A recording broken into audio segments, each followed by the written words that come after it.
Hii ni nafasi ya kipekee hasa sana kwa sisi jamii ya Masai. Na tunasema asante sana. Sisi tumekuja hapa kama jamii ya Masai kudhihirisha ya kwamba sisi wa Masai wengi wetu tulikuwa katika chama cha ODM.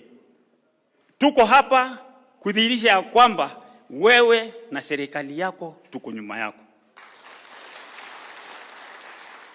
Kwa sababu kama umepokea baba na ukapokea mtoto wa baba Lengu, hakuna sababu ya sisi kukaa nje. Tunakuja wote. Na tunafuraha sana. Kama wao wa Kenya wangejua William Samoei Ruto ni nani, hatungekuwa na shida katika hii nchi. Lakini itatuchukua muda watu waelewe kwamba huyu Samoei ni mtu kabila gani.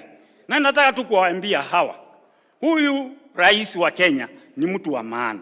Mpatieni nafasi afanye kazi, baada ya miaka 5 tuulizane maswali. Kwa sababu mimi najua wewe utadeliver na utashikanisha hii nchi.